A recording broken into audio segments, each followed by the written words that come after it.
Hi, everyone. Thank you for joining us on Adobe Live. My name is Sin Lagos, and today I will be your host. If you haven't already, please subscribe to our new Adobe Live channel on YouTube and stay up to date to the latest streams to participate on the Adobe Live community. Also, this week, we're going to be doing the Adobe Express Bootcamp, which is brand new for creative professionals. Learn how to leverage Adobe Express to create client templates and social media graphics with a quick and easy workflow. Finally, join us on Monday to Friday at 11:30 a.m. Pacific time for the free hands-on session led by experts. Register now to join live and access on demand. Without further ado, with us today is Lara Wilson. Hi, Lara. Hello. Can you tell us a little bit about yourself and the project you are working on? Sure. My name is Lara Wilson. I'm a graphic designer. I freelance, and I've been doing that for about 10 years. Started out in working with different brands in sort of a lifestyle space, and I continued to consult for some companies like that, and also have done a lot of work on the corporate side for startups and tech. Today I'm going to be kind of going full circle. One of my very first projects was designing the logo for Hook Fish Co., which is a fish market in San Francisco. They've been so awesome to work with, and they're also part of the reason why I was first connected with Adobe. And today I thought I would work on another project that's a personal project, actually. That's a restaurant logo, and the restaurant is adjacent to a gallery. About 4 years ago, my husband and I started a gallery in Joshua Tree, California. And so we're working very slowly to add a restaurant component to it. And I need to revisit my original gallery identity, which I did very quickly, 4.5 years ago, and make sure that it works alongside what we want to add. So really excited to play around with that today. That sounds really exciting. I mean, Joshua Tree is beautiful. I've been there once, and it was really, really beautiful. So we have Wade on the chat, and Uma Korn says hello also, and Gareth. Hey, Gareth. Hello. That sounds exciting. So are we, what program we'll be using, or a combination? We're going to be working in Illustrator. Illustrator. Should I pull it up? Yeah, sure. Oops. Sorry. All right. So I went ahead and assembled a little mood board here. Just some things that I have liked from other restaurants, and something that was really effective with the Hook identity was this feeling of a hand-drawn quality, or something that was tactile, because people, I don't know, there's just a lot of blood, sweat, and tears that go into creating a restaurant, and obviously making the food is a hand, it's done by hand, and while there's equipment, it's a very analog experience, sitting down and eating a meal at a restaurant. So I really loved a lot of these styles of almost cutout letters, or like a hand-drawn cursive. This one, you can see the texture of like the crayon or the ink here. And I have to probably admit that I'm very digital. I am not good at making things in real life, and I don't usually work with a lot of like physical materials. Yeah, I think a lot of us can relate to that, strangely enough, right? We're all artists. And in Joshua Tree, there's so many artists working in all these different mediums, which is amazing to watch and to help support in our way. But I just get so intimidated by anything outside of my screen. And then I also have, sorry, my cat might join us a little bit, but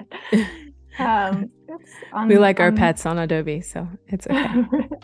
Right, he's very hard to control. So here is some of the identity work that I've done over the years for Compound, which is the gallery. I have kind of a horizontal logo, maybe a shortened version of that. I played with this stacked CYV, standing for Compound Yucca Valley, and this is actually on our sign in this orientation. And I'm looking at it now and I'm feeling like some pieces of it are a little random. Like I feel like this period makes more sense than this centered treatment. And then we made some like enamel pins and stamps and that kind of thing. And then a few flyers I pulled from just a hiring initiative that we did a little while ago and some of the shows. So this gives you a sense of like the brand identity and how it's come together through different collateral.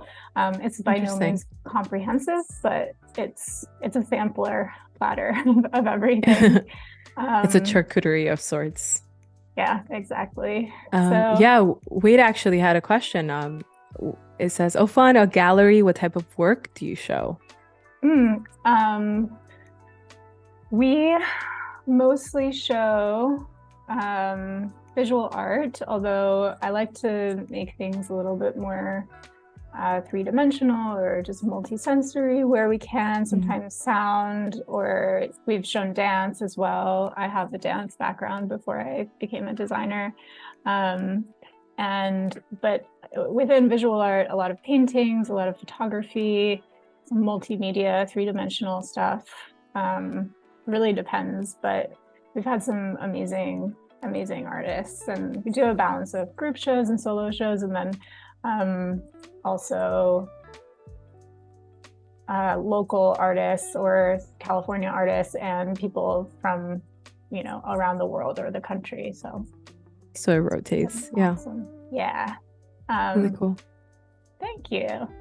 So I guess I'll just start doing stuff. Is that all right? Yeah. Okay, cool. This like little section is really inspiring to me, and I wanted to try to like cut out some letters, so I'll just get started with that. This is actually Matisse created this. I don't know if people know that has like a graphic design portfolio. I actually didn't know that, surprisingly, and I love his style. I think it's interesting that now it's become really popular to do Matisse like artwork. Yeah, he's one of those names that just like constantly comes up. It seems like. Yeah.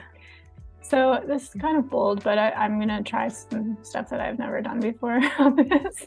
Awesome. And we love experimenting. Just use the pen tool to kind of, as if I were like cutting out letters, because I like that idea of like a almost paper using, like, what would it look like if I used scissors, kind of.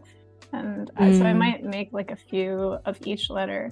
The restaurant is going to be called Linda. It's Mexican-inspired food, and it's named for my husband's grandmother. Oh, her name is beautiful. Yeah. Literally, yeah. Linda, or beauty. Literally. Yeah. Literally. Exactly. So we have Paloma says, "Hi, everybody. Oh, this mood board. They're excited about the mood board." Gareth says, "Hello to Paloma. Paloma Dora. Paloma also has a Spanish name. Means dove." Oh, I didn't know that. Yeah. Really and David says, "Hello, everyone. Yeah, if you're on the chat, thank you for joining us. Definitely drop in some questions for Lara, branding questions or anything you're curious about. This is live, and if you're gonna replay this, well, hello to you too. But for those of you who are on the chat, remember to take advantage. We say hello and chat from time to time. Awesome. Thank you guys for joining me. I was so excited to do this, actually. Yeah, it's pretty cool. I love branding design. I think it's one of my favorites, favorite focuses in graphic design for a very long time. I just love the train of thought of it all. Yeah, like creating kind of a system that all works together. And I think in all forms of art, it's really important to edit.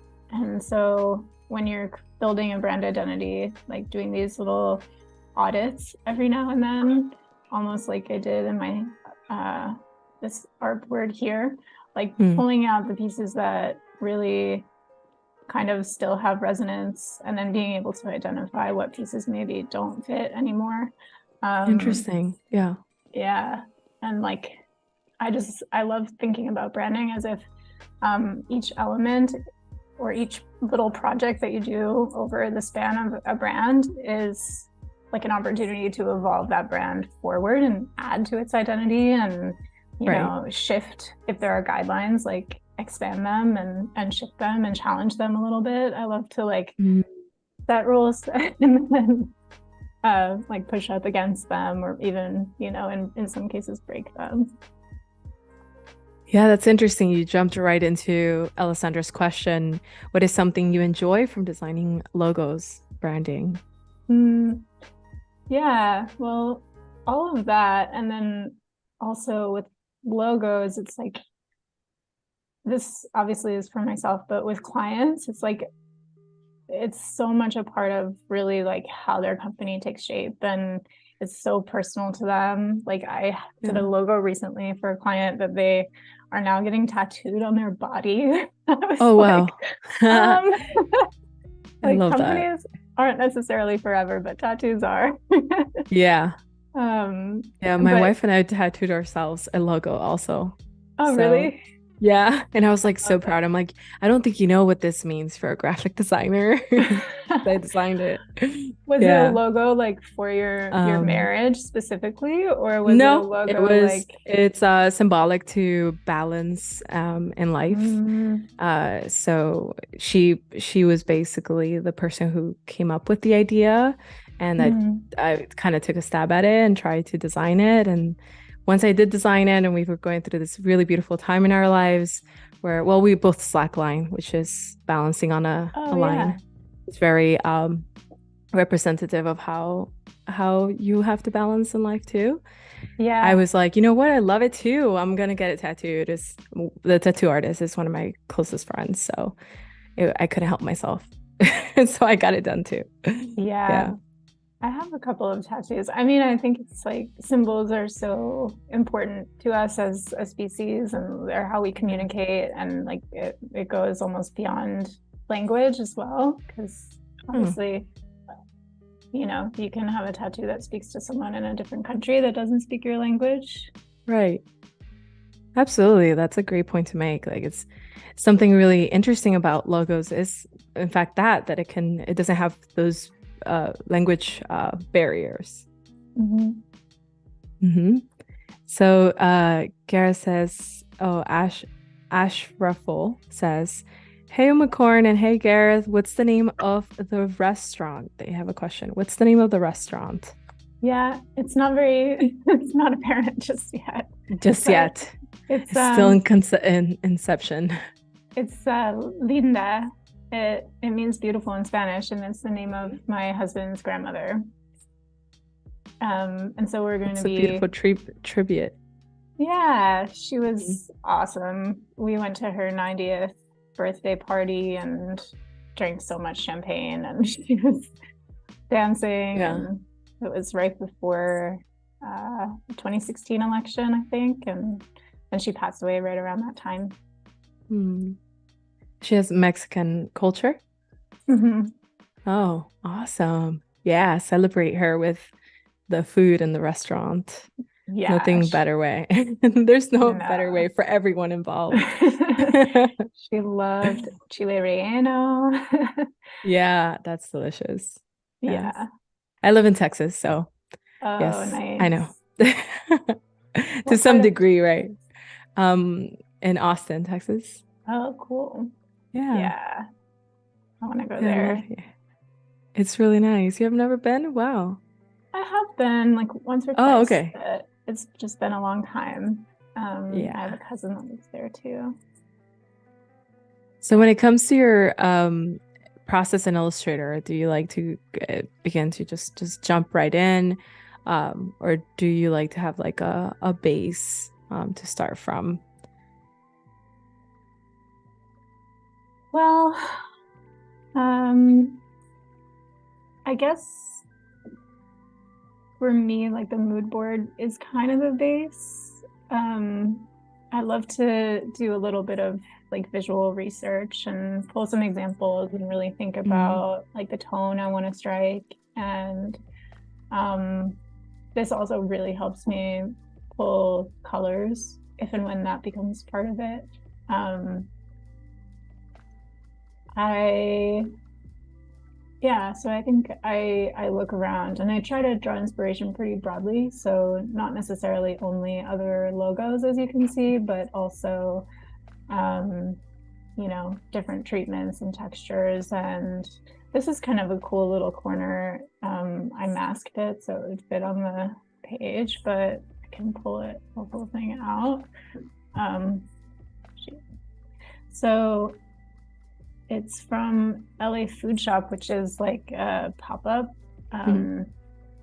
dinner, and they've just like written their name on the tiles in a way that's super organic and probably took someone like 2 minutes to do. And I think some things like that are kind of fun to think about, like in addition to a logo, or maybe even as a logo in some cases, like what just feels really like authentic to a moment of building this company or brand, or like, I don't know, even like this word food shop, just in someone's handwriting, so pixely, but yeah, I'm just kind of I'm just thinking about like the organic nature of like people coming together, building a company together, and contributing in all these little tiny ways to how people perceive the brand outside of the company, because it's so much more than just an Illustrator file. It's like I mentioned earlier that I'm not like the most analog of people, and I get kind of intimidated sometimes by physical materials. But even when you have like just some kind of, not a random person, but someone that you work with who's illustrating your chalkboard, or creating yeah, like these other elements that we think of, the menu items, all the like collateral, yeah. all the collateral and all the different people that come together to make something successful, I think is really inspiring. That's interesting. We fixate on the perfection, but almost like the imperfections begin to feel more humanistic. Yeah, those like random moments when you just have to jot something down, so you do it on the wall because why not? Yeah, that's really interesting. Also, that's that dynamic of a kitchen is very fast paced. Yeah, totally. That's really true.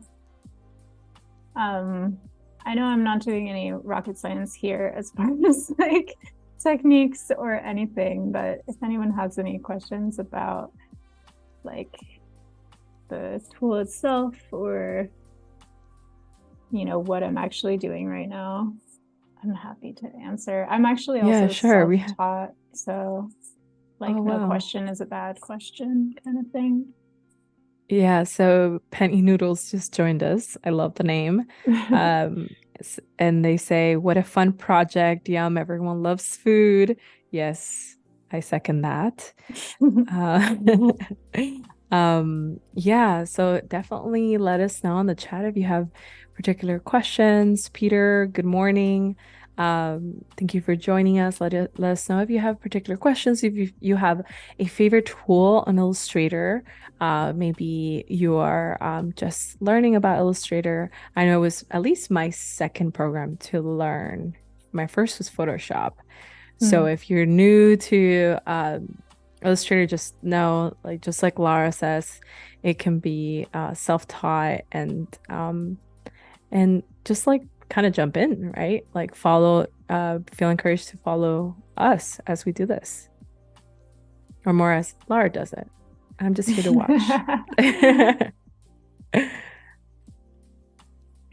Yeah, I want to add like little corners, as if I were using scissors or something, and had to rotate the blade. Yeah. Have you tried Illustrator on the iPad? No, I It's haven't. really fun. It's Is really it? fun. Can you use Yeah, your fingers? yeah, you can definitely do that.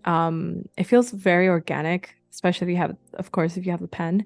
Feels Hmm. really organic to sort of your process. I know you don't really like doing things kind of like pen and paper sort of thing, but maybe that could be a nice in between Yeah, digital meets that organic kind of method. Yeah, yeah. I like it a lot. It's really fun. You can Actually, always transfer it into Illustrator, by the way, like on your desktop. that's really cool. I haven't explored that much because I just don't use an iPad very regularly, but I do have one that maybe I should put to more use. And it's interesting to think about the ways that like digital tools can achieve these more hand-drawn feelings. This particular approach is pretty tedious, I'm learning, but I'm going to be done with it soon and kind of starting to compile it into shapes. Subiso, I don't know. Subisu, that's a really hard name. How do you cut the overlappings? We Hmm. have a question. I love to use the Pathfinder tool. So right now that's just a white circle, but I placed it on top. I didn't cut it out yet because I wanted to see like, what if I put it over here, down here? How does that change it? Or do I want like a different shape? Can I rotate it? But Right. that looks pretty good. So it took me a while to kind of get used to these because there's a lot of different options, but this one, subtract front, is really easy. And you can see it says option click to create a compound shape and subtract in the shape area. So basically whatever is in the foreground is going to be removed from the background if I just hold down option and then I click right here. So now this is, oops, okay. It should be one shape and I can expand it. And so now you can see it's been cut out. And you can also test that like by drawing behind with like just a different random color. Yeah, the Pathfinder is really helpful. Yeah, it's awesome. And you can also like use it to combine shapes that are really simple. So if I wanted to, for example, take like a circle to create like more of my letter D, but I only wanted obviously the right side of that circle. I can draw a shape on top of it, minus, I'm drawing behind still, that's why, minus the front, and then expand, and I've got it. I normally just draw normal. And then you can stretch, or if you hold down shift, obviously it'll stay proportional. Have you tried the shape builder tool? It's Maybe. also, yeah, it's also really helpful at uniting, more so uniting different vector shapes. Um, and you can visibly see which ones it's selecting. So that's really helpful too, especially Where if you is want to it? just complete it. It's on the left-hand side, I think. Yeah, if you keep going down, you should see it right below the eraser tool. Maybe if you're in Essentials. And you can hold press to keep it there. You can also search, I believe, on Illustrator now and just search shape builder tool. Hmm. Hmm. Yeah, you can search on Illustrator, which is cool because it's always hard to know where to find things. And Yeah. sometimes I use too many shortcuts and I forget where they even exist. I know it's really interesting how there's so much functionality. that there is just like 1 million ways to skin a cat in here, and each person is probably going to have their own way. And that's like totally fine, you know. We have a Peter Vex to the rescue. We have a shortcut, so Shift M, Ah, and it'll take you there. I found it, but I'm not super clear how oh. I don't know how to use this at all. Yeah, that's a good challenge for everyone on the chat. Definitely check it out. Try 2 shapes and see how the shape builder tool works. It's a lot of fun, honestly, because it's so easy and you can just visually see everything that is being selected and unified. So I need multiple shapes to build. Yeah. So the goal is mostly to unite to make them into one. Ah, okay. Yeah. Cool. Yeah, it's a good one. Reverb says iPad is not so much for me. A mouse works better than my fingers. That's interesting. Yeah, I mean, a lot of folks are very into like just being able to use their mouse because that's just like something we know very well. Yeah. And then I find the iPad too small for the programs I like. I'm curious, Peter, what kind of programs are we referring to? Definitely, I would have a hard time using my little iPad. I have the smaller one for Premiere. That would be oh god reckless because there's so many options, right? But definitely for Illustrator, I find it to be pretty chill. So yeah, I'm curious. Let us know. What do you think? Not Premiere for you either, huh, Lara? Yeah, no. I've done some things in Premiere, but I had to at some point just say like, you know what? I don't do everything. Oh. Like, hey. I can do a lot of things, but I'm not going to be a video editor. Right. It's a good affirmation to have, to just know where to invest your energy. Yeah, and this is another way that I could have been doing this all along too, is like creating a stroke and then expanding it, and then maybe I'll use the shape builder to that color palette is giving me like Stranger Things kind of. I know, it's so random. I just picked a random color, but I actually kind of like it.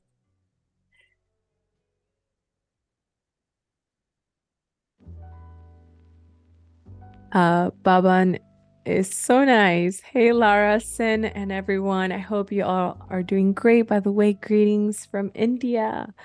Hi. This video is a lifesaver for me as I got a client to make a logo for her cafe. Ooh. Oh, that's exciting. Yeah. I don't know about you guys, but I love to learn about different people's businesses. And I find that being a designer, you get so much like insight into, you know, what they're doing, what their ideas are, why they're doing certain things a certain way. And I love that. Yeah, I think we become a little bit of like a tourist in each company that we work for, especially for branding. Totally. You learn so much about how to run a restaurant, even though all you're doing is the branding. Yeah, it really does bleed into like all these different areas. And I think about it as almost business school, although it's probably an insult to people who have actually been to business school. So I don't think so. It's probably flattering in some ways. Okay, I'm gonna change the red because it's a lot. And then I'm gonna start to compose these into a shape. And I might find that I need some more letters along the way, or I can, you know, alter them incrementally as I go. So let's see. So you make several variations just to have options. Oh yeah, for sure. This is a little different than how it would normally maybe work, but I usually will create like 10, at least 10 initial ideas when presenting a logo to a client. And it's nice to have them all kind of maybe have a little bit of like a conceptual hook, for a name like Linda. It's like, there's not really any opportunity for like a double entendre or, something really meaningful, but sometimes with logos there is. And so I like to explore those, and it's almost like a little schoolgirl, like writing a name in her notebook over and over again, like her last name if she's getting married, I don't know. I used to do that when I was a child. I can only speak for myself.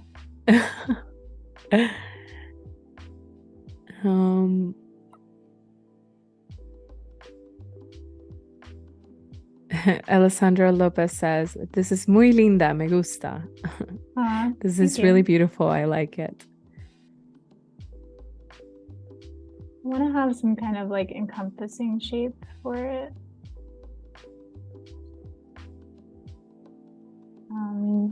And I think now is a good time to kind of scoot over to my mood board and grab some colors. So I'm gonna just rearrange it so that they're a little closer to me. I don't have to slide over so much every time.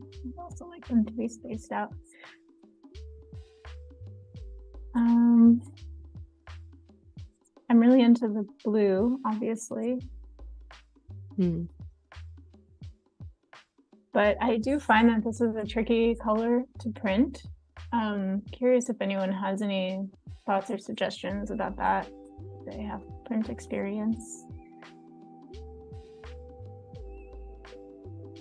Is it what happens when you print it?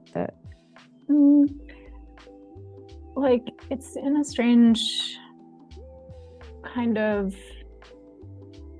category of color where it reads really beautifully on screen, but like for example in CMYK, it's like one of those little gray zones that just like doesn't kind of exist.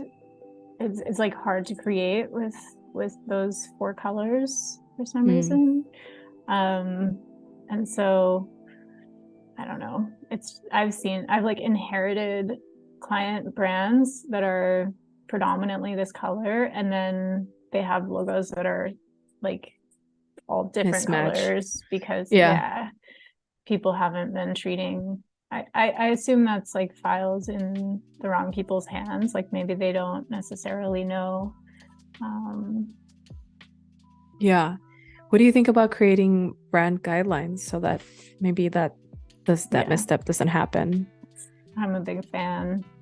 I've done that a lot, and it's also like, if you're a professional graphic designer, it's a great gig to get because people will pay a lot for that kind of thing, and it's so important. It has like, with all of this work, I like to kind of price it as far as the value versus like the amount of time that it takes, because sometimes you'll arrive at the right solution very quickly. But it's so intrinsic to the company that, like, I don't know, to me, it's important. I don't know.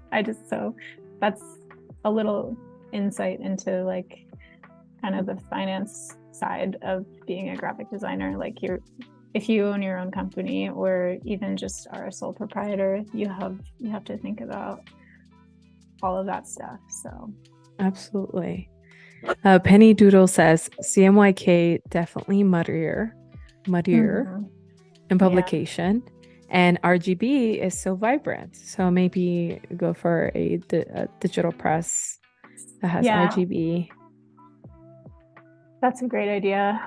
I've been doing that recently more so, and it's been working out well. So sometimes it's also about the substrate. So the type of paper that you choose might not lend to a vibrant color.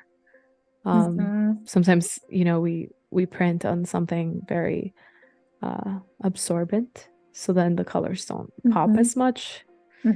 Yeah, that's interesting. Sometimes on purpose, right? We like it to feel like we were talking about the organic element.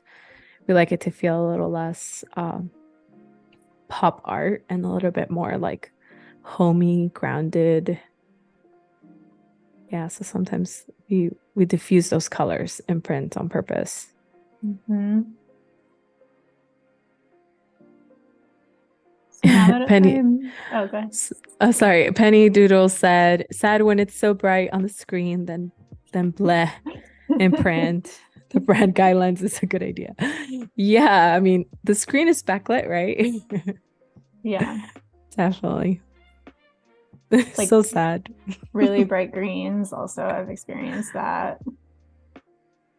Okay, those problematic colors, but yet they're so pretty. Yeah, exactly. That So relationship. tempting. Baban says, would love to hear your input, both of your inputs on this. If you can suggest something for cafe logos. The name is Retreat Cafe. Oh, that sounds like cozy. Yeah, I would do a little house, maybe. It offers North Indian, Italian, Chinese, and even dessert too. I don't know if that's a question for us. Yeah, sounds like a feast. Um,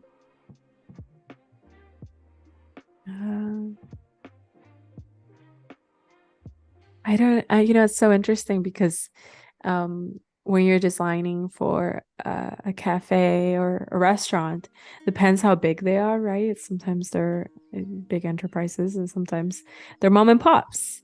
And it's just so curious to know to navigate that whole like where can I push and pull and how can I bring the history and how can I plan for the future at the same time. I mean, I'm just like thinking about one of my brandings and it was for seafood.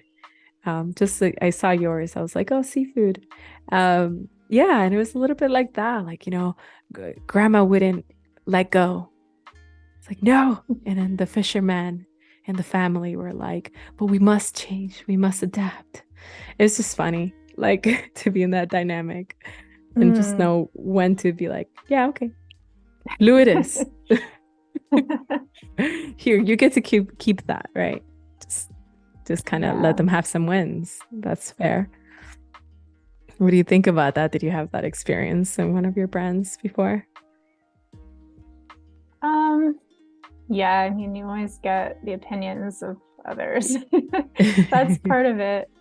But I think that it's important to kind of remember that you're the expert, that they hired you to do a certain job, and they might not be experts in branding, even if but they are experts in their business. So kind of coming to a common ground about that. It can be tricky though. I think each client is different in my experience. Reverb just came up with a very good solution for multiple nation cuisines. Maybe use Helvetica. That's genius. Very awesome. straightforward. Works on everything. Oops. Does anyone have any suggestions for me for pulling this together? Do you have a subheadline or a slogan? Not yet. That's a good prompt. Yeah. And actually, I would like to kind of think about all of these different fonts that I use, because I've used a lot of different ones. You can see there's this one, which I think is an Adobe font called Adzo or something. Oh, okay. Let me see if I can find it. Yeah, here it is. So there's this crazy font. It looks crazier. Maybe it's not Adzo. Oh, no, it's not. but I think I have used this one. I think it's Kovic. Yeah, I think that's what I meant earlier about like if you like to start from scratch or maybe a foundation. I think typography, oftentimes I do resort to um Adobe fonts just to kind of gain some inspiration or have a baseline of something I want to retrofit into something else. Absolutely. Yeah. I was going to take you guys font shopping with me, which we still might do. But I was like, that'll really be boring for people to watch. This not us. We window shop fonts. Fonts, graphics, the works. Totally. Yeah, these are all fonts that I've used for Compounds branding. And how do I, do you know how to make these all bigger at once with a keyboard shortcut? You can probably hold shift and then pull and drag on that corner. Or Command A and Command bracket. Open bracket. Yeah.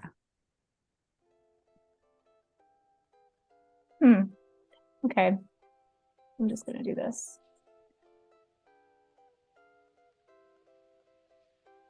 So I'd love to maybe we should go font shopping because this one I'm a little bit over, but it's it's just nice and simple, but it reminds me maybe too much of Futura, so I just feel like I've seen that a lot over the years and ready for a change. This one is like maybe too, like, has too much personality. I do actually really like it, but and it has different weights, which is good. It just needs to be used in small doses.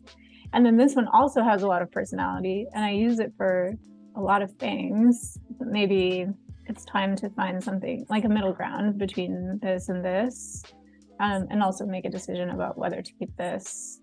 Like, I don't know. I'm in the process of kind of figuring out, like, do we want just one font for everything, or do we want multiples? And I've also used this font a lot, like in this sort of flowery way, and that's Aviano. Let me see. Also, font pronunciations I've like never said these words out loud. I'm just now saying them for the first time. And tell me about it, saying the usernames on the chat. I mean, you guys give me riddles sometimes. You do it on purpose. Yeah, I think the chat is shopping for Blu-ray glasses, like glasses to protect yourself from not Blu-ray, like glasses to protect yourself from the blue light. The blue light. Yeah. Let me know what you find. Yeah, those are all the rage. I mean, I definitely have blue light protection on mine, and it does help. It does feel good. And then Uma Korn said it's because it was a text box, that's why I wasn't scaling. Okay. Yeah. I think. What's the deal? How do we scale it? I think you have to take it out of the text box. Oh, like just a line of text, not in a Command A, box. Copy, and then get it out of there. Got it. Yeah, that makes Illustrator sense. and bounding boxes doesn't work as well. That's more like an InDesign rule. Yeah. Illustrator's like, free me, let me go. Yeah. That makes a lot of sense. Thank you for clearing that up. Yeah. I need to have people watching every time I design things. I know, right? The chat has come to the rescue twice already. Thank you guys. They have given us some glasses and tag and font advice also. Perfect. Who's helping who? Yeah, I'm probably more familiar with InDesign, but in every program there's so much that I don't know. And that's interesting. How many Adobe programs, like, or which Adobe programs do you feel like you find yourself using the most, I would say? Well, I have the ones down here that I really rely on. Illustrator, Photoshop, InDesign probably the most. Oh, okay, XD yeah. I started It's a good using trio. more recently, which I like. Also, Acrobat is underrated, I would say. Right. For comments with For clients. comments, Yeah. yeah, I've used it like yeah. that before. And just kind of like the whole like admin side of things, like delivering files. Ooh. I mean, now we have share by review, Yeah. right? That's pretty cool. Trying to get Yeah. everybody on board on that. Yeah. I'm like, this is awesome. I know. There's a lot that I need to kind of start infusing into the whole process. It takes time to kind of figure out your standard processes for like, even just sending a contract to getting it signed, like invoicing and then creating the work and then, all of the rounds of back and forth. So any ways that you can speed up or simplify that process, I think is great. Yeah. I Yeah. really like this font, you guys. Yeah. Let us know on the chat if you have favorite trio of Adobe apps that you use frequently. I know for me, definitely Photoshop, Illustrator, and Design. That's a good trio. Premiere, After Effects, and Audition are a good trio too. What does Audition do? It's just for audio editing. Although a lot of those features are becoming native to Premiere, so it's much easier. So one thing I'd really love to learn more is After Effects, because I want to be able to make like flyers dance around, or like make my graphics kind of move. And I haven't learned how to do that yet, but it's on my list. Definitely join the boot camps because they're going to be doing Adobe Express and how to do how to animate your graphics for social media, for just marketing in general. Really cool. What's Adobe Express? Can I just try it right now? Yeah, if you want to pull it up. So Adobe Express has this like almost like boundless amount of foundation, like starters for you to just like have all these templates where to begin like a design. Especially for someone who's being self-taught, I would say that's like a great space to be in, because I think just by using it, you will learn a little bit more about the graphic design basics, like layout design, just by understanding which templates you find yourself using the most, right? Like which hierarchies you like the most. And then it's also very good at outputting those designs for multiple media, social sites. So vertical, horizontal, one by one. So it's very quick and easy to do that, which, in the past, I think most of us use Photoshop or Illustrator artboards and things like that to try to fit that. But I think it was made with social media marketing in mind. So that's really helpful. And I know during the bootcamp, they're retrofitting it for more animation and more depth and things like that. So I'm really curious to check that out. I actually signed up already, so that's going to be fun. Cool. Yeah, so you could like design your own templates and pull them in here and then just reuse them, and also empower other people probably working with you to use your designs. Yeah, that's a great idea. Yeah, and what's good is like you can begin something. We were talking earlier about starting with a foundation. You can begin something, but even if you want to put your own fingerprint, your own flavor to it, you can always change that font, you can always change that backdrop. But at least you have that foundation of more of the invisible parts, in my opinion, the invisible parts that can make or break a design, which is usually the layout design, the hierarchy of all the elements that we put together. So this gives you a starter pack for those. That's cool. It's good to know. There's so many different tools that I've had no idea about. But it's awesome how with Creative Cloud you can have all of them. I know. It's definitely boundless. Wade says the scheduler is also a really nice feature. So basically you can schedule your posts, which is awesome. I wish it was there so many years back, but it is here now. So all of the awesome. hours all wasted. I know. I feel like everyone that's just joining design now you guys are so lucky because it's so awesome. We're basically spoiled in every direction. Yeah, I definitely encourage you to give it a try. I think you'll love it because you do branding. So that's a good fit.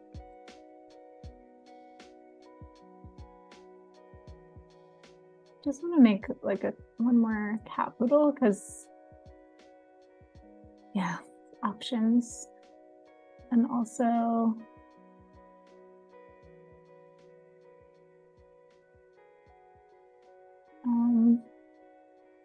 I noticed that these fonts that I pulled that I liked are both kind of like taller. This is the same font, and there was one other that I liked. I think it was called Textbook. Let's look at that.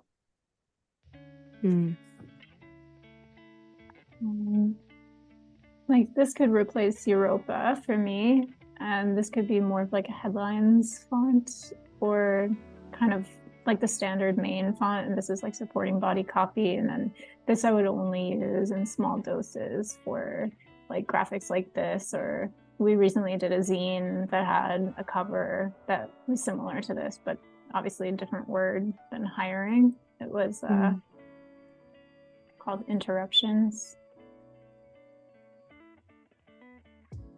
But anyway, yeah, that's like the tone of voice throughout the brand. Just keeping that consistency.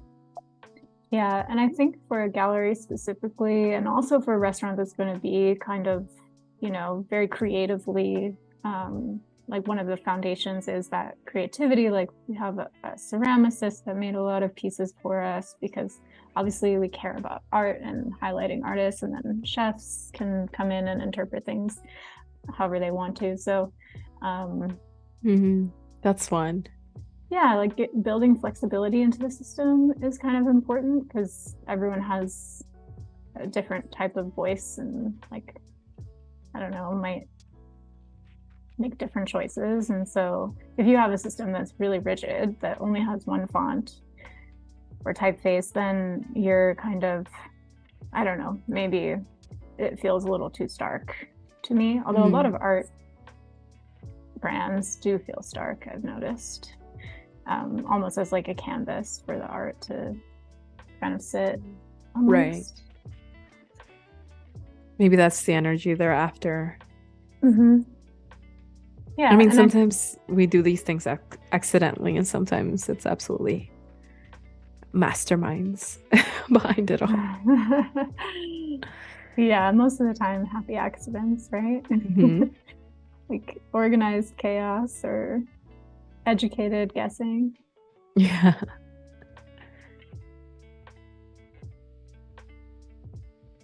Do you guys feel like this one is shouting at you?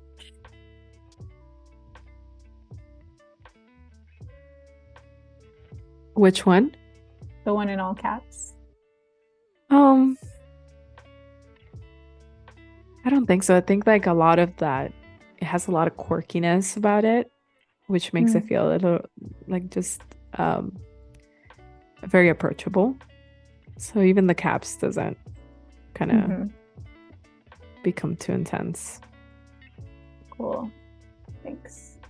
I know. I was thinking actually really random. I was being quirky in my head, and I was just thinking if everything was maybe not caps, but if it was Linda, but then the letter A, whether it's lowercase or capital, is the biggest. So it's Linda with like the kind of emphasis, like, a kid would say it, or like a sweet way.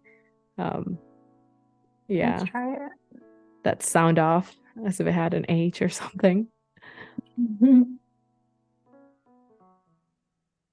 Yeah, like when names have accents in Spanish, that's usually it usually means that you got to emphasize that one letter.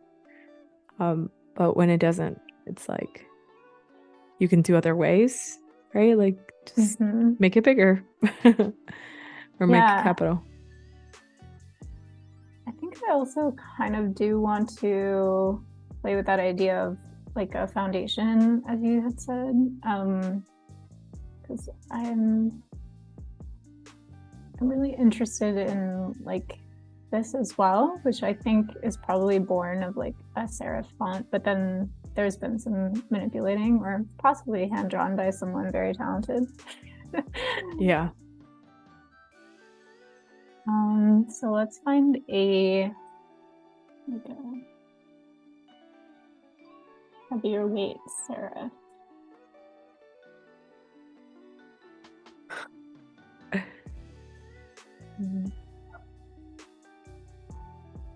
I don't know what y'all are up to in the chat, but they're always cracking jokes. I don't know. I'm trying to keep up, but it's just so funny. Yeah, they're good humored folks out there. I'm glad to hear it.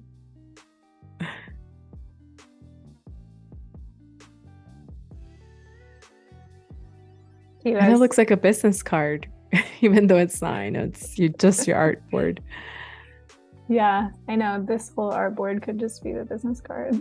Like all the letters not in order. I think I've seen that branding, La Mer. Oh, you have? I don't know. Looks very familiar. Yeah. Oops, that's not the name of the, I forget the name of the type. S. That's appropriate.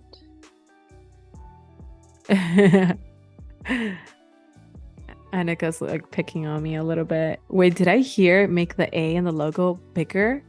Make it bigger. I know I heard myself as I said it. And I was like, oh, I've become one of those because I'm sitting on the other chair, right?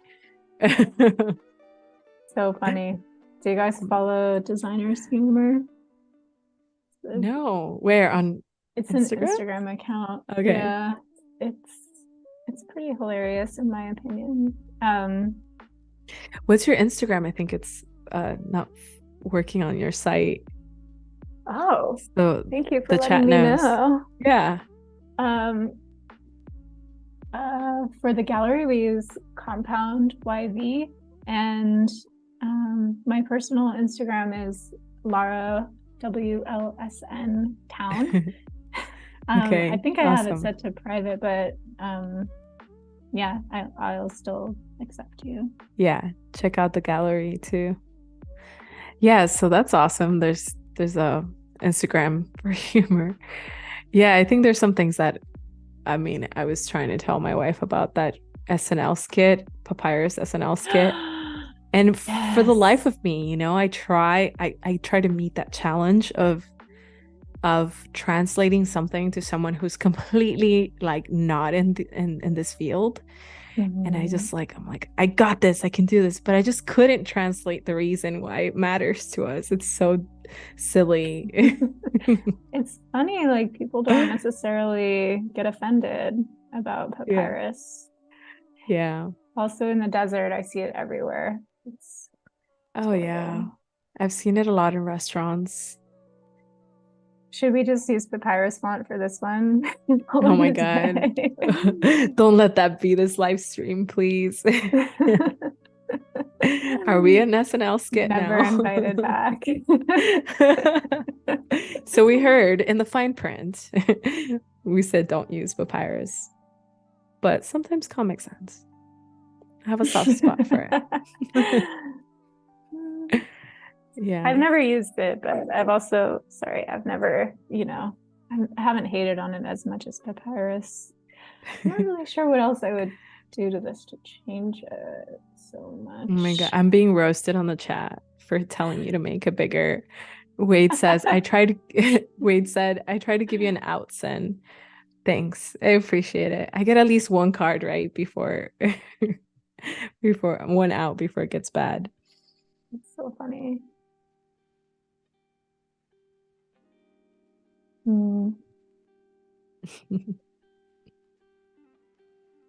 Oh, that font looks like one of my favorite fonts, Cooper Bold.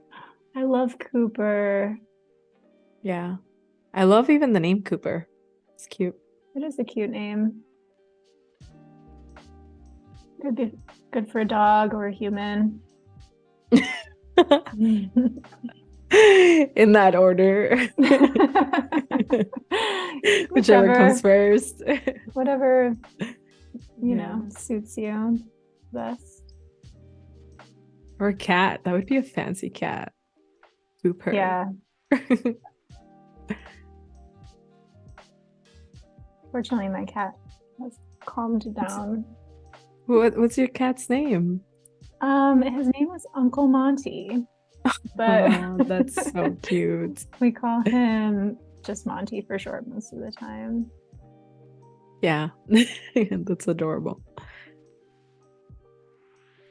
Sorry, I'm like kind of going back and forth here, but I think what I want to try and do is create almost like these little strips of color, but like build it onto the logo. So anyway, I'm just making copies of things in their more editable formats before I, you know, destroy anything too much, which I'm very liable to do.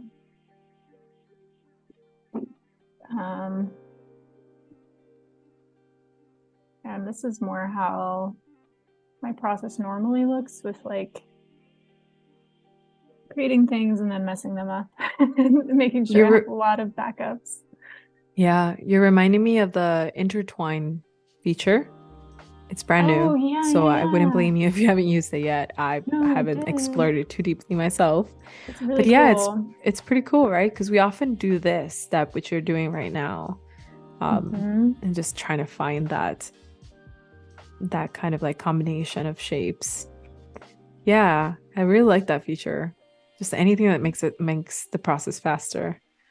Yeah, it was funny because I was designing a logo for a client that was literally like the name of the brand was like indicated this idea of things crossing through each other. And so I did all of this work manually to make sure that like O's were kind of like being looped literally. And then I learned about that. Is it called interweave?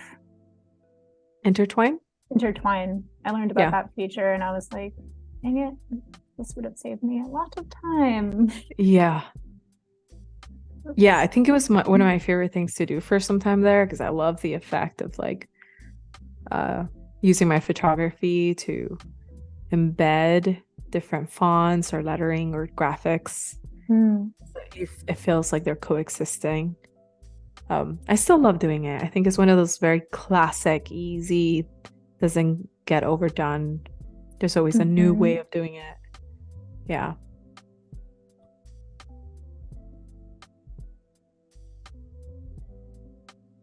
I don't know. It's kind of says Uncle Monty. Love it. It's from a movie called With Nail and I. It's like a British. Oh, really? It sounds British. Yeah. I'm not gonna attempt to do an accent. I'm not very good at that one. Except my own accent. I know.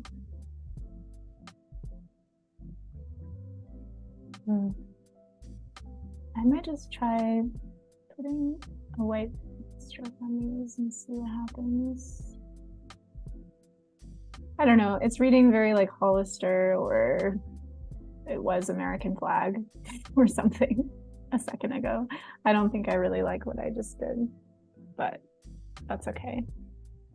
It was an attempt. Sometimes troubleshooting sound really cool in your head, and then when you do them, you're actually like, no. Yeah. Put the A back. Yeah, it's like kind of like when you're brainstorming and there's several people and then somebody says like a really, really terrible idea out loud and you're just like, why? But then you realize that idea needs to get out so the other ones can come through. Absolutely. Yeah. Yeah, you can't just like spill out genius every single time. Definitely unless not. You can. Then I'd like to meet you if you can do that. Yeah. And also with logo design in particular, you just have to be so aware of all of the different connotations that people might draw, even if it's not something really in your radar. And so like this is feeling, because it's, you know, a typeface that I didn't do very much to, it feels very familiar to something else, which sometimes can be a good thing, like leveraging that sense of familiarity and utilizing, like, Right. you know, it's the way that we kind of, our brains see things in categories, and we might position a brand to be closer to the automotive industry or, you know, the tech industry or healthcare, whatever. But at the same time, you don't want to, you want something that can be ownable by your client or the brand. So Yeah, that's a fair assessment. It's almost like you have to keep in mind what else it can be associated with based on the wherever it's going to be used the most, what culture it's going to be used the most, I think, because there's so many different perspectives. Yeah, I agree with that a lot. And in that same breath, it's almost like, well, what if I made it look like it was an automotive? Maybe it could borrow those positive connotations from there without going too far. Maybe, right? My restaurant could start kind of lending to a Ferrari looking restaurant. You never know. It might kind of align with the personality, and actually that wrong could be a bit of like an amazing idea. yeah, exactly. That's where it's Yeah. nice to do some just, I don't know, strategizing before you begin, I think, about, you know, what you want people to take away and what kind of, what makes the company different. Why are there, you know, like why did they do it, and how are they bringing value to their customers? Yeah. What do they believe in? There's a lot of companies that are very, you know, centered around their purpose these days. Yeah, absolutely. That's awesome now. It's very transparent in that way. Yeah. I think I'm happy with these typefaces, like just simplifying the number of typefaces that we use. This one I might even let go of for the purposes of today. Oh, still in a text box. Okay, so I'm gonna put this to practice.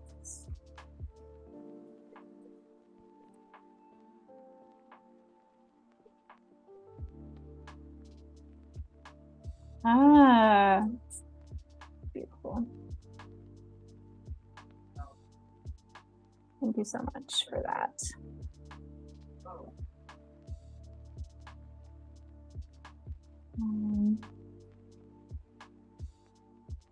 Okay. I think I might start to work on like a mock-up of a like a menu or something. Okay. I think that Are we moving with one particularly, or you just want to put it together in a collateral to kind of decide? Well,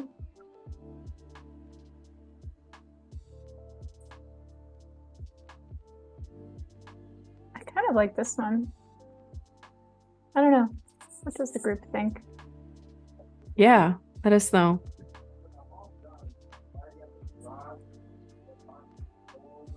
I like the last one and the first one. Yeah, I like this too. Yeah, the last one reminds me of like, it feels a bit Swiss with that red. And the other one, I don't know, it reminds me of TWA Airlines at the same time. And then the first one, I just love the story that you told me about your grandma. So I just feel like that's kind of sensibility was like, I don't know, it feels a little bit more casual, more like down to earth. Yeah, I like it. Yeah, and you could almost see it like on coasters or something like that, or painted, you know, on the building. Obviously, we can create mock-ups and things. But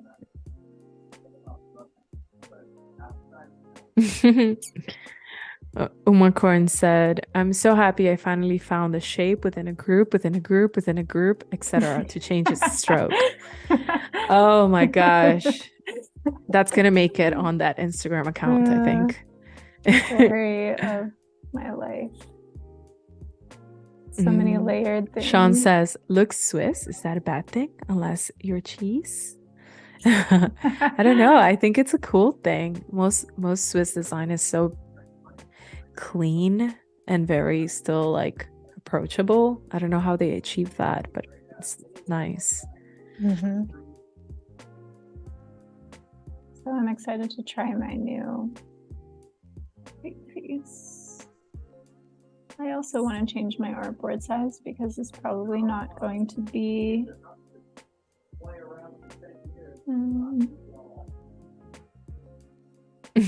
Ricky Vieira says, what's on the menu? That's true. Chile relleno. I know. You need to. I don't want letter. Stuffed chili.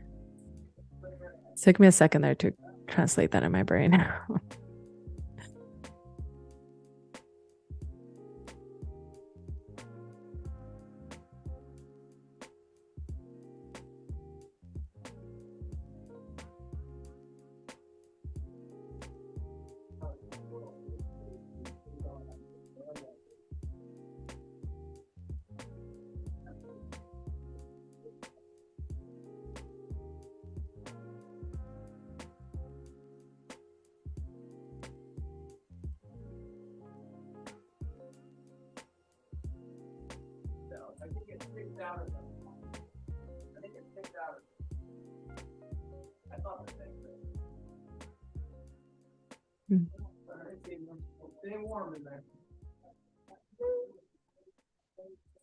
This is also different than Illustrator, the eyedropper tool. Or sorry, than InDesign.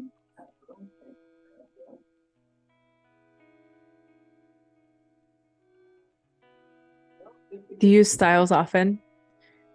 Or paragraph styles or character styles on? Yeah, more so in InDesign than Illustrator. But yeah, it can InDesign. It can be very helpful for you know, if you have just multiple revisions on a document or different if your document gets really big and it involves many people, definitely I would consider using paragraph styles. Yes. When it's like a one-off, it's no big deal. This is notes for us.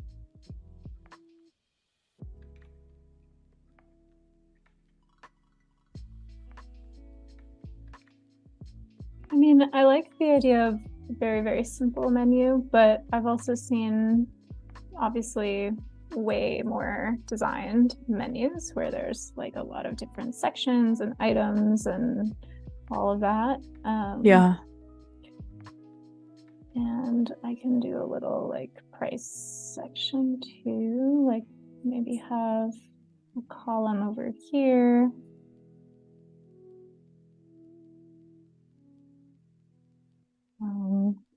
Hi, Misha. Misha's just joining us from Oregon. And hello. Hey. And if you're just joining us, we are with Lara Wilson designing a restaurant logo on Illustrator for a Mexican restaurant inspired by her grandma. Really cool.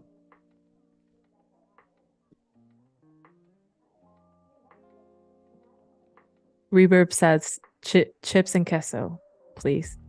Yes, I got you. We'll add that on the menu. At the beginning and at the end of the meal. Right? Yeah, none of these prices are real. It's like, it's very fake, but that will happen later. I'm just trying to look at the numbers and what they look like. I feel like menus, I mean, my experience have always been the kind of one collateral in a restaurant that always changes like very Oh, frequently. totally. That's a really Yeah. good point. Yeah, I've actually had to work with clients to like, and it would be great with Adobe Express now, but like back in the Mm. day, it was hard to make it in a way that they could edit it without having the ability to use some of these tools for whatever reason or willingness. Mm. Um, Oh, yeah. Oh my so, God, that's a great idea. Yeah. I mhm. mean, you mentioned it earlier to be able to just send it off to someone else so they can edit. In my brain, I just want to edit it myself, right? But that is a good idea when it comes to menus specifically. I think I used to run into that all the time. It's like, can you make it in a Word doc so we can edit it? It's like, no. But yeah, Absolutely Adobe not. Express could be a good resolution for that. Yeah. And I think, there's a little bit of a question of job security, like, well, should my client be editing things or should I be passing them design files and all that? And maybe the Mm, thinking on that has changed in the last 5 or so years. But yeah. um, I I mean, it's mean, different. Sorry, go on. well, there's just like so much that we can do that I don't know. I've just been thinking more about like what are the things that I do and don't want to do, and like editing a menu every time it changes probably isn't something like it's not a creative exercise. It's just Yeah, um, formatting. So I don't right. know. What are your So that's thoughts? where, no, I agree with you actually. That's a great differentiator. I think the struggle for me was often like, how do I translate this design specifically into a Word document that's what my client knows how to use.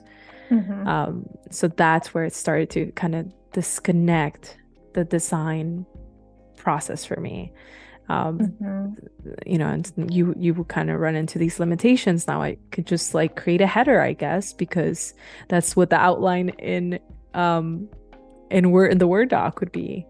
And Mm-hmm. so it limits the possibilities of you maybe adding a graphic on the right corner in a specific way that cuts out half the menu and so on. I mean, there's always all these like creative solutions that you can come up with it, but absolutely being able to kind of cross that threshold of like maybe your client can have a foot in on the design door, so to speak, by like using programs that are accessible to them like Adobe Express.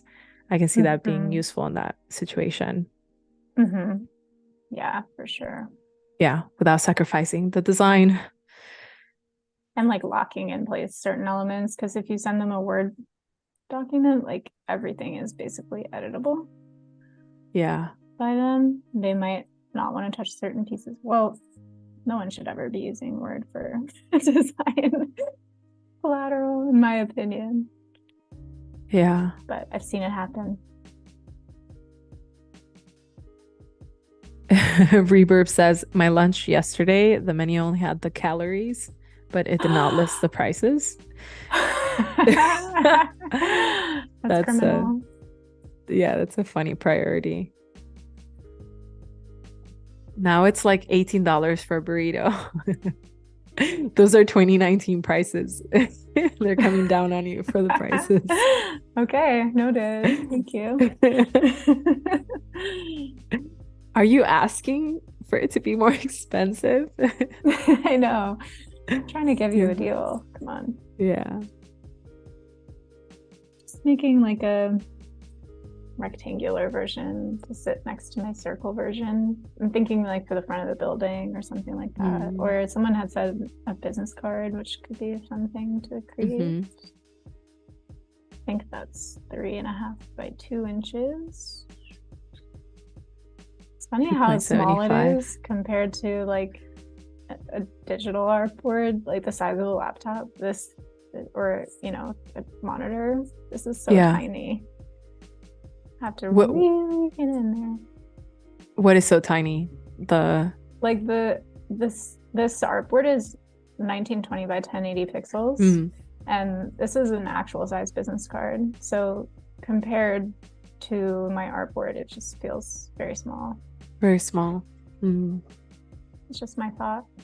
Yeah, everything nowadays is just bigger and bigger resolution. So, but in real life, what we print has to be like tangible. It's like holding your phone. It's like, why is it so big? I don't know, it's my own personal pickle. I think I just toss that in there. I feel you. I really do. Yeah.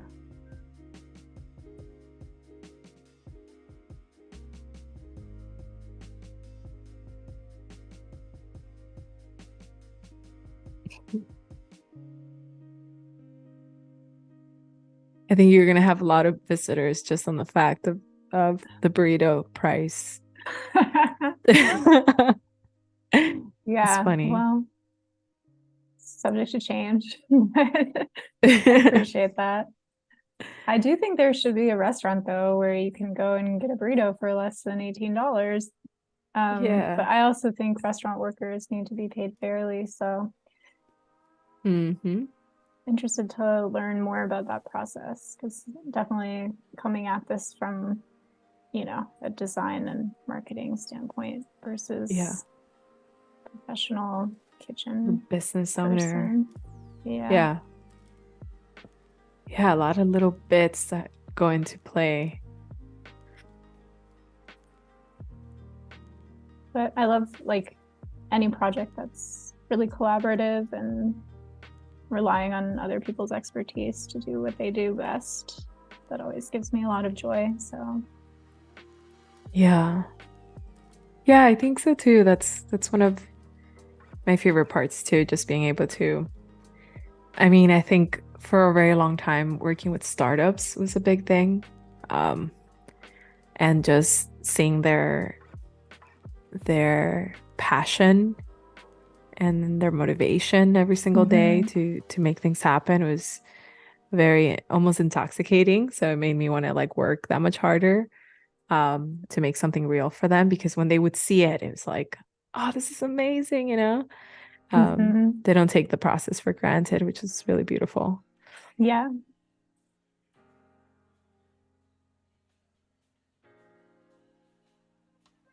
Oops.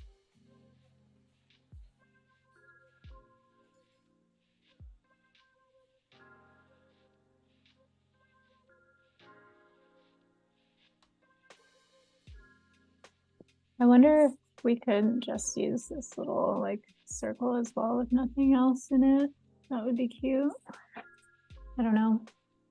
Maybe smaller. Yeah. It would be cool if you get like, I think you mentioned in Joshua Tree, you have people who work with pottery. Yes. Yeah, if they make a plate in that exact shape. Ooh, Wouldn't that be cool? Idea. Yeah. Yeah, definitely. Potentially with the word Linda in it would be nice. Right. Yeah, the other idea that I had too is like, I think that this style kind of like stands on its own as lettering, but I really like this simplified drawing of a flower with the typeface, and then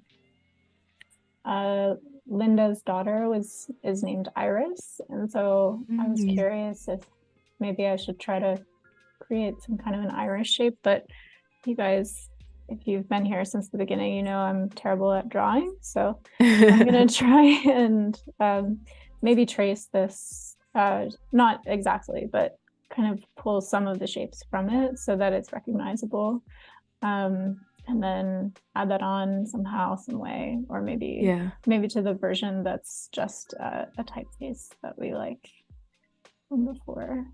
Yeah, it's kind of like what you were saying of not having a stiff branding and allowing some room for some evolution. For sure, yeah. Yeah, or even just as like an alternate system to consider.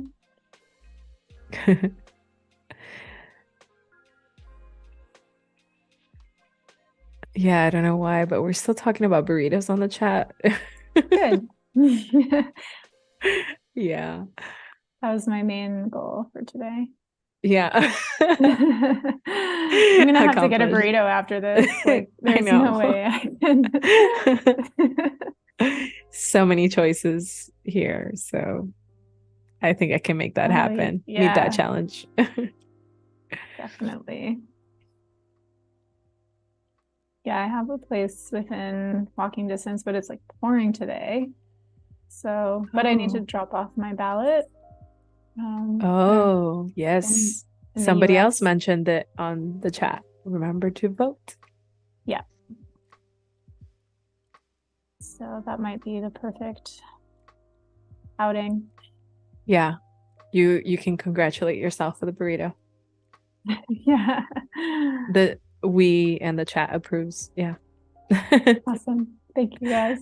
It's like, who would have thought? Sometimes Yeah. design just makes you really hungry. Sorry. Yes, true. Yeah, I was just seeing the menu, that inspiration menu that you see there. It's Yeah. interesting that the headers are all sort of handwritten in that Mhm. way. Yeah, it's so beautiful. So pretty. Oh, I was gonna say for the flowers, I don't know if you guys are familiar, but this is one of my newest addition to I guess my arsenal of tools. I've been loving using Capture on my phone to like photograph my plants because Mm. it exports a vector shape. And so What? yeah, so you can bring it into Illustrator and then like, it's not perfect and all. So you can always like continue from there. But in the spare the foundation, like I've been photographing all my plants and it really has like a really cool result. Sometimes in different lighting can give you different kind of like vector shapes. Yeah, it's really nice. That's so cool. Yeah. Like if I went and got an actual iris, right? Yeah, exactly. This does not look like an iris. It's such a Yeah. weird flower. I don't know. I'm taking your word for it. I don't know what an iris looks like.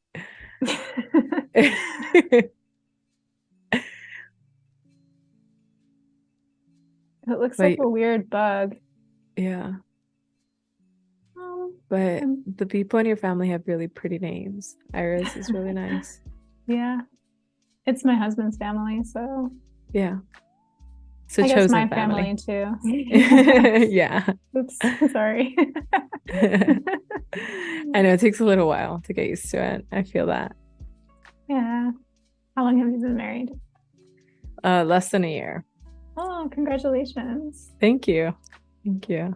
That's Yeah, awesome. I'm like, oh yeah, I do have a brother. I'm brother-in-law. I'm not an only child anymore. It's kind of funny Mm. when you think Hmm. about it that way. It's like, but I like it. I like being an only child. Yeah. I'm an only child too, Yeah. so I feel Oh, you. really? Hmm. There you go. Yeah, my pets are only children also, because I have a dog and a cat. They They're not behave brother like and it. sister. No, maybe in another life somehow. They definitely act like it. The one acts like a cat, the other one acts like a dog. Is it the cat that acts like a cat or the dog? No, the dog acts like a cat sometimes. Like it gets up on things, on top of things. And then my cat can actually sit on command for food.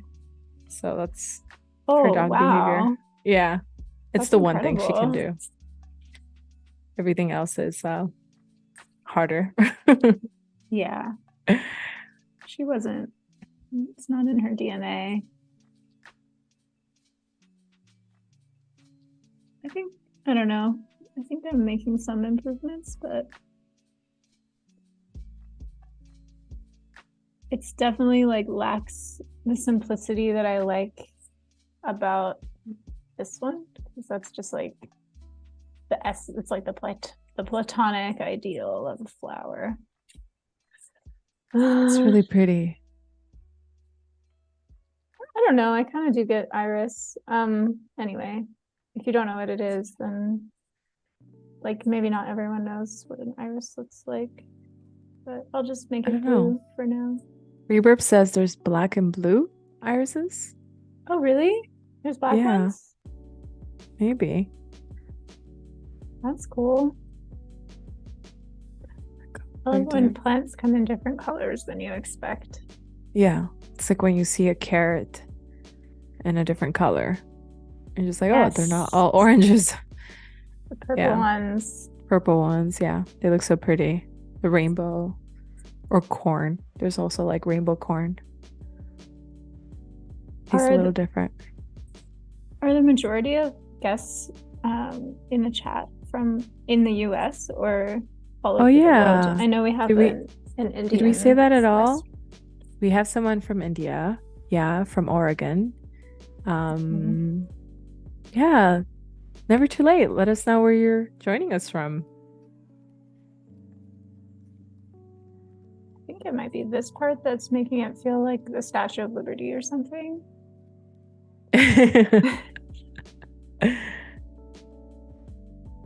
Okay, yeah, now I can't unsee it.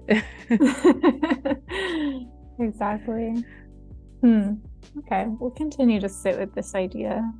It's one of those like FedEx when it has double, right? The negative space has a different view. The arrow.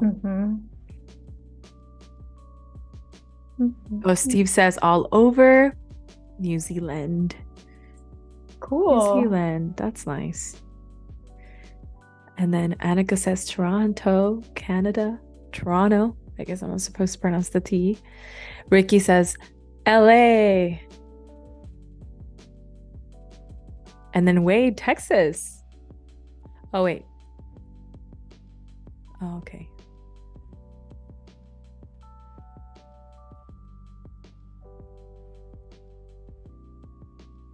Jackson. HY? I don't know what HY is.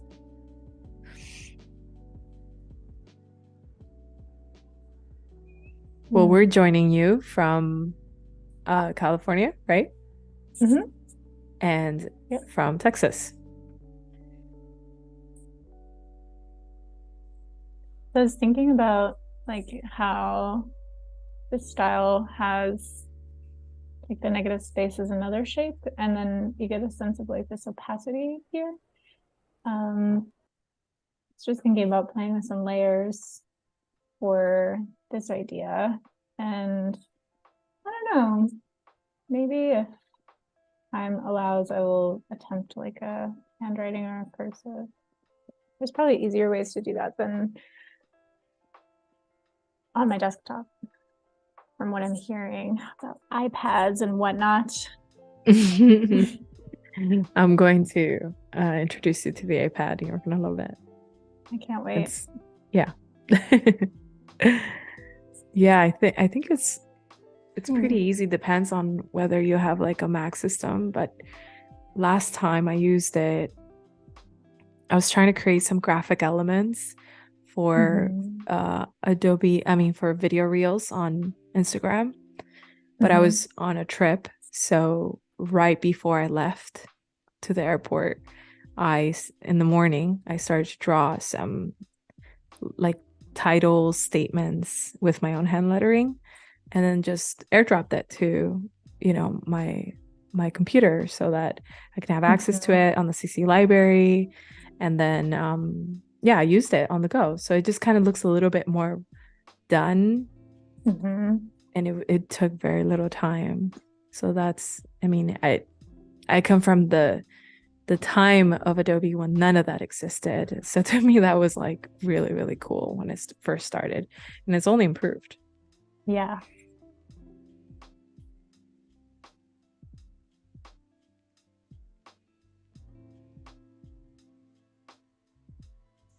Rick says hello everyone.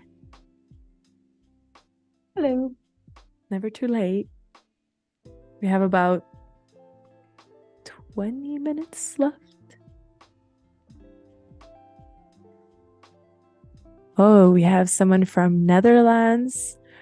Barbara is joining us from Nashville. All of Nashville's these really nice, and so is places. Netherlands. I love it. Nashville I've been to. Netherlands, no. It's on the bucket list. They have an amazing dance company. Dance Netherlands company? Dance theater. Mm-hmm. Do you ever find inspiration in your dancing background for your design? Yeah. Yep.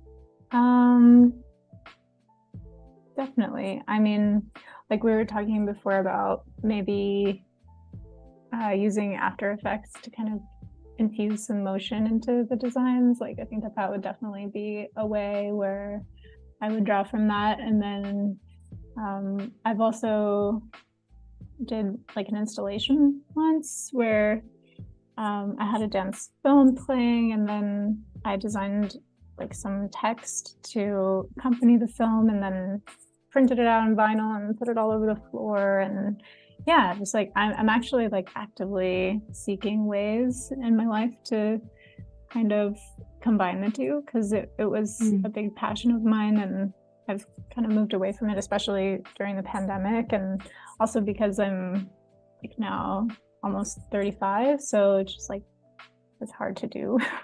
Like as you have to do it like every single day. It's really hard on the body. People retire in their 20s, you know. So yeah.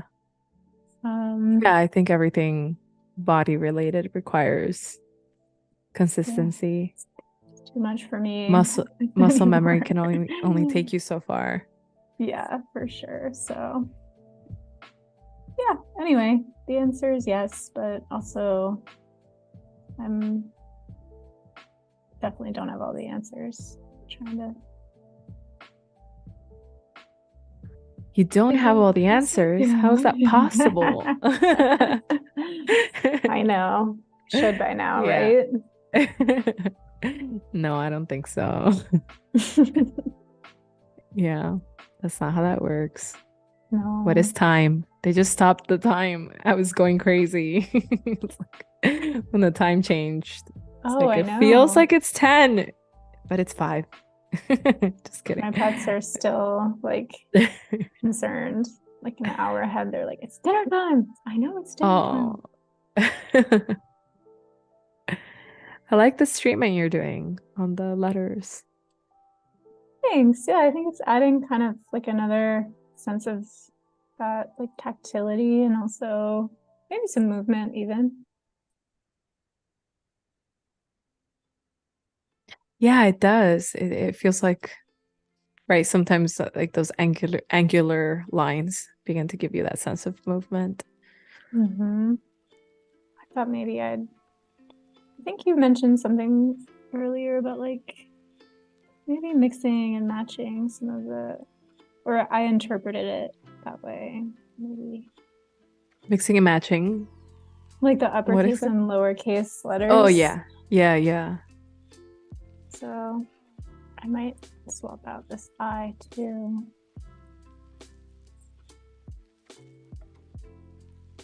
I already used her. This one I haven't.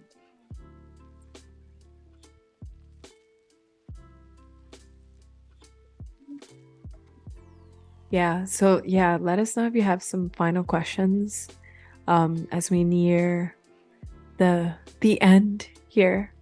And of course, remember you can also replay this at your own pace whenever you want to rewatch it and sort of revisit everything we've learned today with Lara. That's one of my favorite things to do. Sometimes I just listen to them. It's fun to listen to while I work. Yeah, that's a great idea versus like a podcast or something. Yeah. Ooh, we have folks from Scotland, Brazil. Nice. I forget how many folks like join us from all over the world. So cool.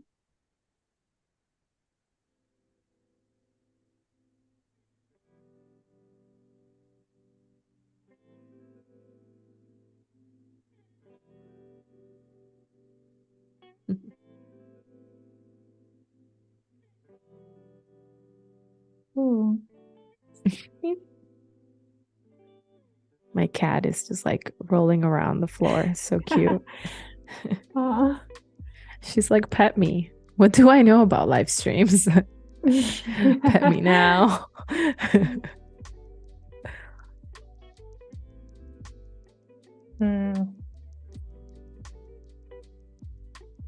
Oh, Steve says, oh, that's a perfect scenario for the touch type tool. Touch type. Tell me more. How do I use it? Yeah. I don't know that I'm familiar with that. Let's see. Touch type.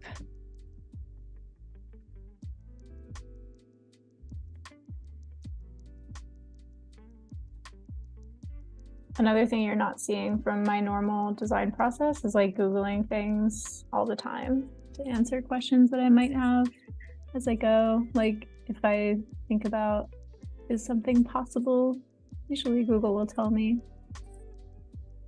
But today I have you guys. So yeah, I know. You are Google. Yeah, that I don't know at the top of my head, but I'm really curious. Thank you for dropping that nugget there. I totally agree with Lara. I think most times, especially being self-taught, I think, which I feel like the majority of us are, because we're all aspiring artists. We can't stop ourselves from learning new things all the time. Yeah, Google, just researching it helps so much, and it's an understated part of our workflow. Yeah, it's just there. It's available to us, so why not?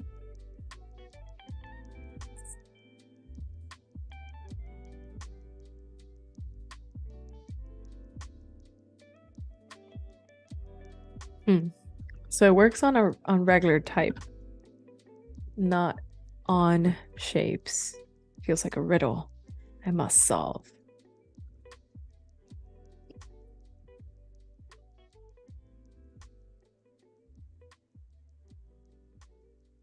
Ooh.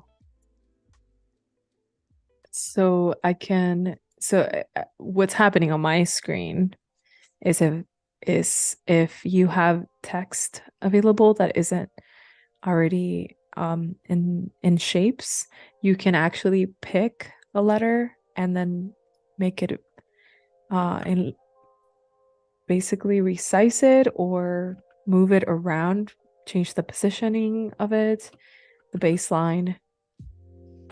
And I suppose it still kind of maintains its text ability, and so it's non-destructive.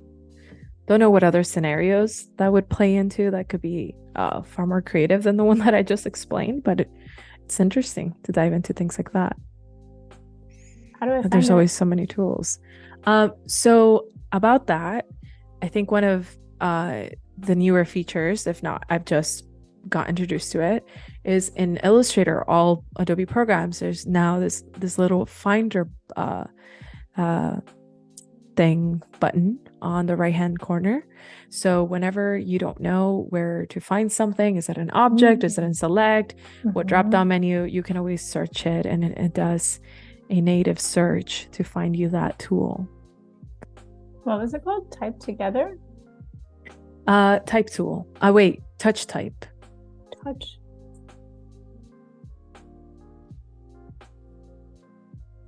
I think type together is a typeface boundary. Touch type. Click and hold.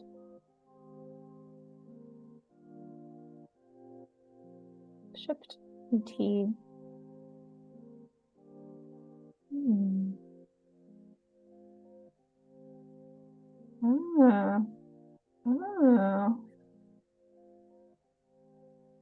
Whoa.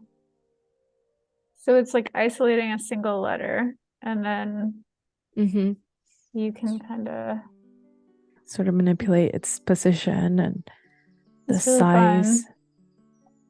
So basically changing the properties without changing the entire thing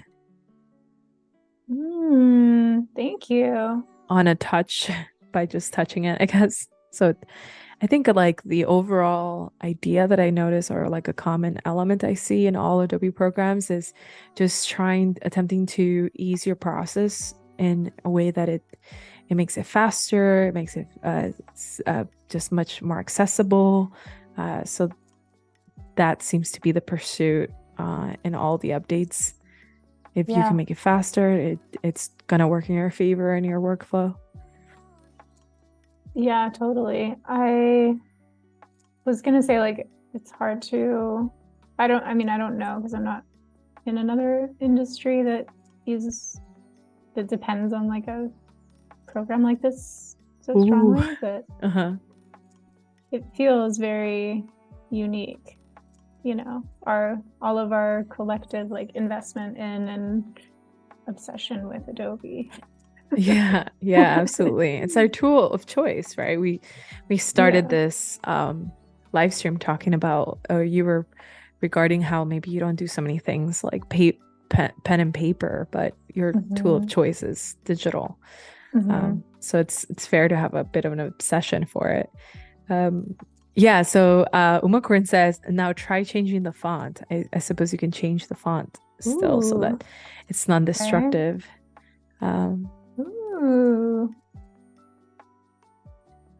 It's like, I could see a lot of potential for this. Yeah, really cool. I like how you're using it. Ricky says, interesting. That's super cool. Jovan says, amazing. Yeah. Everyone on the chat is so helpful. This is great. Thank you. Thank you. It's like a collective conscience in the chat. Totally. Now I want to use that tool on everything. Jack Watson says, just got out of a meeting. Looks like I missed a fun stream. That's okay. You can always replay it. Don't forget that. But yeah, definitely. The chat has been on fire. Not gonna lie. Awesome.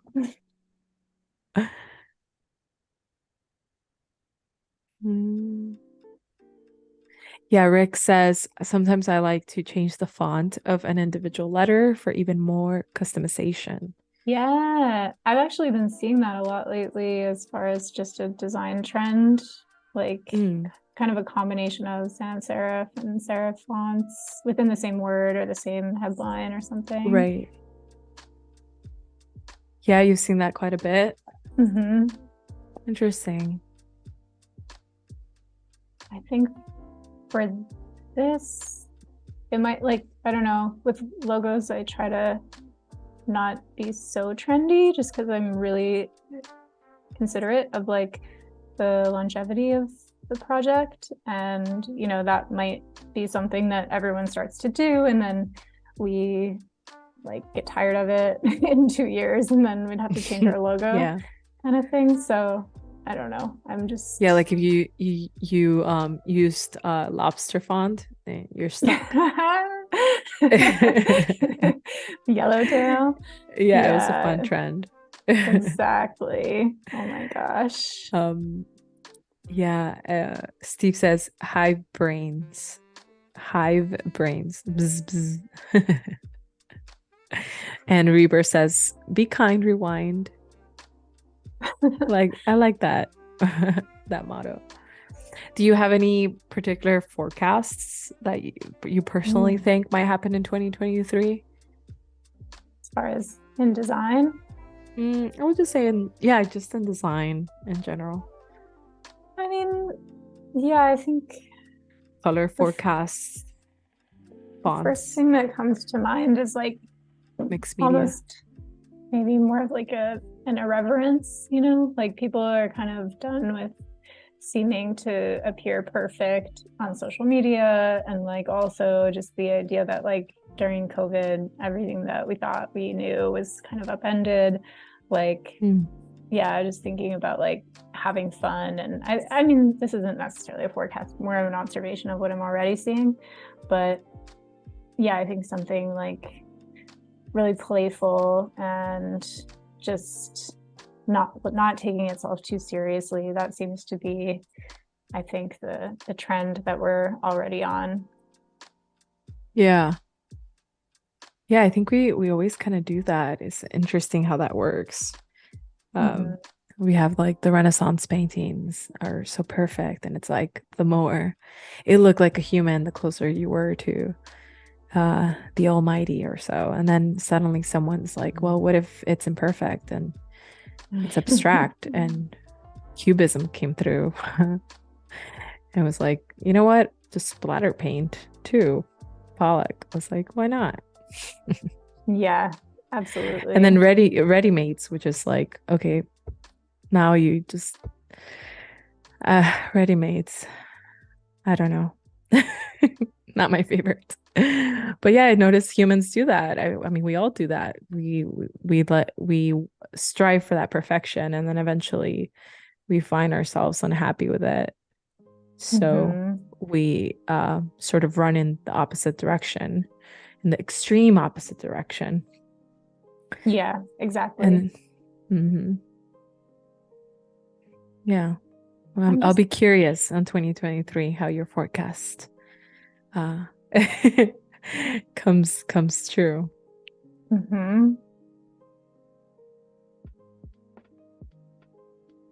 Yeah, and then I also just try to notice, what happened? Okay. Try to notice like just similar trends across different types of artwork or design, like interior design trends I kind of see reflected in graphic design sometimes. And I don't know, I think it's just interesting to see how cultural shifts can translate through artwork. Yeah. We have about like 5 minutes. Do you want to run through what we worked on today, sort of your workflow process from the mood board and all the elements that we kind of took on to get to where we are? Yeah. Great idea. So started out with this mood board. I pulled this together before the call and kind of liked some of the hand-drawn approaches to these logos and wanted something that felt really tactile and like just human and analog and in person and just like, yeah, something nice. And also really liked these blue colors. Thought about incorporating an iris because that's my grandmother's daughter's name, grandmother-in-law, mother-in-law. This is a gallery that I already have and wanted to kind of do a little asset audit of different pieces that we've like published on social media or on our website, and little collateral that we've made for the space, little pins, print stamps, signage, and just thinking a little bit about all of these different typefaces and whether or not they really work together anymore. And then in an attempt to act like Henry Matisse, I decided to use the pen tool to create these little cutouts of letters. And I might keep going with this actually, because there's some here that I would maybe alter even further or, add some different types of letters, and then kind of assembled them into some different logo ideas and mostly pulled colors from the mood board and thought about like further treatments to make it feel a little bit more tactile by layering or adding kind of a graphic. This is supposed to be an iris, so we'll see if that holds up. I don't like to invite too many others' opinions, but that's a good pressure test for outside thoughts. Yeah. And then we did some font shopping. I think I decided that for the gallery, I'm just going to keep moving with these fonts and not really use the ones that I've used so far. Made a little really simple menu and business card. Thought about how the logo could potentially look if it's on the building or in like a wider application to have in addition to the circle. And then I made this little one at the last minute, which I don't know, feels festive to me. So yeah, I was thinking about kind of pulling it into the overall identity and seeing if it would translate nicely across these items. Didn't quite finish the business card, but it's a lot of progress for one day. And that's it, really. Awesome. Can you let us know where we can reach you? Where's the best place to see your work? Yeah. The best place is probably my to see my work. I'm in the process of updating my Behance profile. I added a few new projects today, and also working on some additional ones that I've been doing the last year. Nice, I saw it. Thanks, yeah. And on Instagram, I have, you can reach out to me personally through the gallery, which is Compound YV. And yeah, I don't know. I don't use social media that much as an individual, but happy to connect. Write a letter through the mail or something. Yeah. You can also DM on Behance. Oh, sweet. Yeah. Let's do that. Yeah. Or comment. Yeah. And I have a contact form on my site as well. So. Oh, there you go. It's an Adobe portfolio it's a site. Former letter. Awesome. Well, thank you so much for just showing us your workflow. This has been a really, really fun session, getting to know your work a little bit better. Thank you. It's been really fun to be here. Yeah. Thanks, everyone, for being part of this session today and for participating on the chat. You guys are always really, really funny. Stay tuned and join Jesus Ramirez from the Photoshop channel at the Adobe Express Bootcamp that we talked about.